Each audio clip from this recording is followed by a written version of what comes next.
Let me tell you something. If you ever want to know just how far a group of power-drunk HOA board members will go to get their way, just refuse to pay their ridiculous fees. I'm serious. That's exactly what I did, and you know what happened. They burned my boat to the ground. Yeah, my late wife's fishing boat, gone nothing left but a twisted skeleton in the dew, and the HOA president standing there grinning like it was all just an unfortunate accident.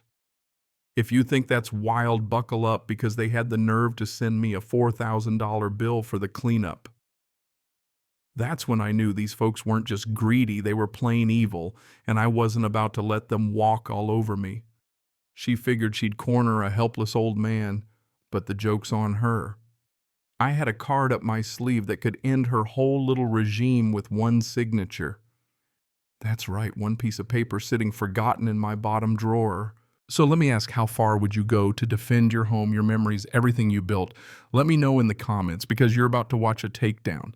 They claimed it was a safety issue, but I knew better from the moment the smell hit me that morning, burnt plastic and scorched metal instead of the piney air off the lake. I walked down that slope grass, wet under my boots, and there she was, the Sarah May. Not a fancy boat, just a 16-foot aluminum thing with a cheap motor, but my wife and I spent years watching sunsets from her stern.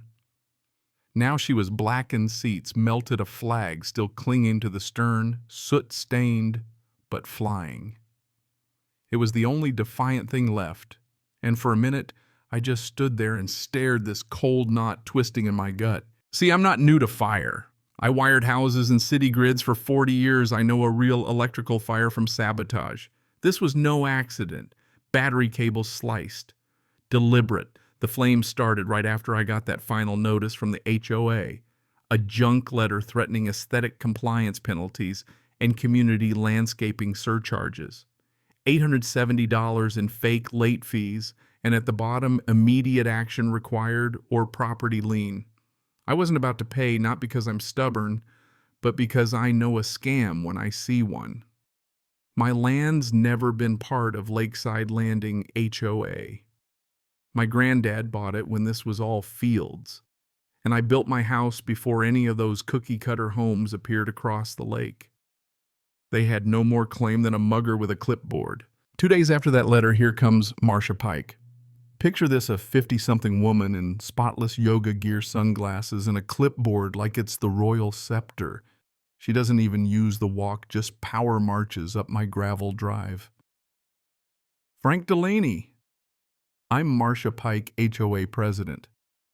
We sent you a notice. You haven't paid. I told her flat out. My property isn't in your HOA. Never has been. She didn't like that her face went tight. All lakefront properties are under the charter. No exceptions. I let her have it. I've got the deed and original maps. What you're doing is mail fraud. That hit a nerve. Our legal counsel disagrees, she snapped. Don't make this difficult. She left me with that threat, then peeled out in her SUV. 3 days later, my boat was ashes. I didn't call the cops. What would I say? No witnesses, no evidence, just my word against theirs. That afternoon, the HOA sent a community safety alert, sterile corporate nonsense about a supposed electrical fire on the lake, plus a gentle reminder that all boats and docks must comply with safety bylaws. They weren't even pretending to care. It was a pre-written alibi to the whole neighborhood, painting me as the careless old guy who couldn't keep his boat from blowing up. But here's the thing. I'm a veteran and a contractor. I don't rage. I document. I took my phone and filmed every inch cut, cables, burn patterns, punctured fuel line. Then I called the county fire inspector. Didn't report arson, just asked for an inspection. Guy named Miller comes out, walks the wreck, sniffs, shrugs, and tells me officially undetermined. A dead end, sure, but that's the system protect itself, not people like me. So I started talking to my neighbors. Not the ones bowing to Marcia, but the ones who remembered before the HOA ruled everything. Nobody saw a thing except Zeke, 2 houses down. Retired fire captain. We don't say much, but we understand each other. Heard about your boat, Frank. That's a damn shame. He checked his home cameras. Turns out they caught 3 people on my property at 2:14 a.m. the night of the fire. One was Marcia, big flashlight in hand with her enforcer, Lou Fisher, and some guy I didn't recognize. Not caught in the act, but caught somewhere they had no business being. Zeke gave me the clip. We're going to fix this, Frank. With that evidence, I emailed the HOA board. Please explain why you were on my property at 2:14 a.m. They ignored me. So I went to my local councilman, laid it all out, video and all. He watched face blank. This is troubling, but it's a civil matter. Hire a lawyer. In other words, not his problem. I went home cold and furious, and there it was, a bill taped to my door. $4,270 to remediate the remains of my boat, the one they burned. That was the last straw. That night I went to my old filing cabinet, dug through decades of dust, and pulled out everything: deeds, permits, original plats. The big surprise. 14 years ago, the county's digital map had magically shifted, moving my boundary just enough for the HOA to claim my shoreline. But the paper trail was still clean. I printed everything, mapped it out, highlighted the fraud. The cherry on top.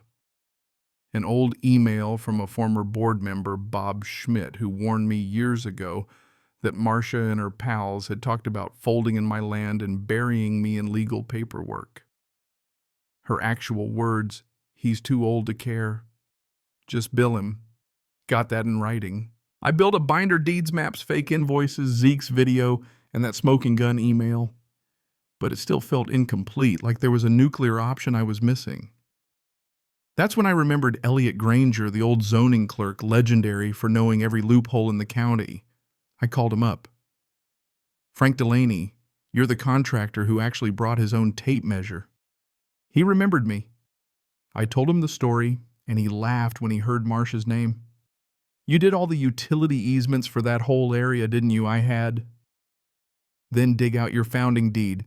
You've got an override clause, trust me. I found it buried deep in the paperwork, my name on the original land grant, with a clause that any fundamental change to the development required unanimous consent of the original grantor. That's me. If the board committed fraud or negligence, the grantor could dissolve the HOA outright. I held the nuclear football, and Marcia had no idea. 2 days later, Lou Fisher herself shows up with a contractor in tow, ignores my new private property, no HOA access signs, and tries to waltz onto my porch for a mandatory inspection. I held up my phone, showed her the new security cameras, and calmly informed her that she was trespassing on video in front of a witness. She blanched and left without a word. I sent that footage straight to a local watchdog group run by a retired journalist. They replied instantly, "We're looking into this." 3 days after that, a new letter came, this one official with a badly forged county seal threatening court action if I didn't permit inspection. That was criminal. I took that letter plus my binder and walked straight into the county courthouse. The zoning commissioner, an old acquaintance, took one look at that forged seal and made a few sharp phone calls. Suddenly, the system was paying attention. Meanwhile, Elliot flew in with the original charter and deeds. Turns out I wasn't just a landowner. I was legally the founding member, the only person who could approve structural changes, or more importantly, dissolve the HOA if they broke the law. He pointed out the override clause, smiled, and said, "Justice by paperwork, Frank." That's when the watchdog group reached out, said the county had opened an investigation and that the HOA had called an emergency security meeting. They wanted to spin the story, but they were walking into their own execution. I walked into the packed clubhouse, Zeke at my side, 50 packets of evidence under my arm, before Marcia could even open her mouth. I handed out copies to every resident. When she tried to start her speech, I stood up calm and clear, reading her own email out loud. "He's too old to care. Just bill him." Gasps, then outrage from the crowd. Then I played the night vision video of Marcia and Lou on my property before the fire. The room was turning. Then the commissioner and a deputy walked in. The commissioner took the gavel, announced a formal investigation, and listed off charges: mail fraud, forgery, trespassing. and I pulled out the HOA's own charter. According to Article 9, Section 4, as the original grantor, I hereby dissolve this board for gross malfeasance. Signed my name in front of everyone, and the deputy quietly cuffed Marcia Pike. The crowd broke out in cheers and tears. One neighbor cried with relief. The board was dissolved effective immediately. A week later, peace settled over the neighborhood. The county sent a letter nullifying every bogus fine or fee. Marcia and Lou were charged. Turns out they'd been skimming from HOA funds too. The watchdog group's video went viral, and I started getting messages from all over the country, folks telling their own HOA nightmares, asking for advice. I told them, get your deed, read the fine print, and don't let them scare you. Soon enough, the neighbors banded together on their own terms to help me rebuild the dock. Even the new folks, once scared to say a word, pitched in. The county declared us an independent community, and the board was gone for good. Standing on the new dock, anchor in hand, I realized what they'd really done. They didn't break me. They forged a neighborhood out of their own corruption. United not by fear, but by the refusal to let bullies win. So let me ask you, where do you draw the line? Would you have fought back or just paid up? Drop your thoughts below, because I want to hear what justice looks like to you. And if you've ever tangled with an HOA, trust me, you're not alone.